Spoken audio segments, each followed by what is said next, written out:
Welcome to Budget Chef, where we create delicious meals on a budget. Today we are making a delicious plantain porridge. It is nutritious and super easy to prepare. Let's get started. For this recipe, you will need dry plantains, palm oil, salt, seasoning cube, garlic, crayfish, pepper, onion, and a handful of vegetables like pumpkin leaves, popularly known as ugu.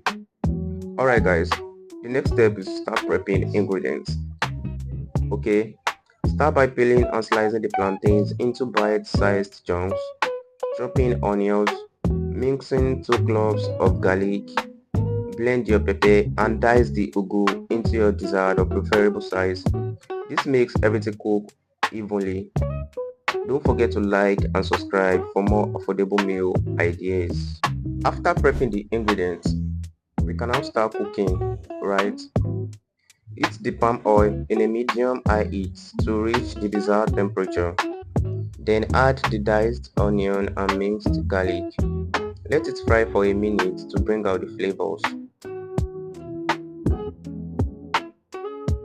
After frying the onions and garlic, the next step is to add 1.5 liters of water and allow it to boil for 5 minutes.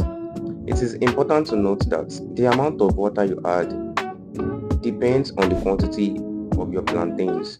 Once boiling, toss in your diced plantains, then season with pepper, 1.5 teaspoon of crayfish, half teaspoon of salt, and 2 seasoning cubes. Stir well for the flavors to blend and let it cook for about 10 minutes until the plantains soften. Finally, toss in your chopped vegetables. Give it a good stir and let it simmer for just 2 minutes. This keeps the vegetables fresh and vibrant. And that's it. Your delicious plantain porridge is ready to serve. Creamy, flavorful, and budget friendly. Don't forget to like, share, and subscribe for more affordable meal ideas. Thanks for watching, and I'll see you in the next video.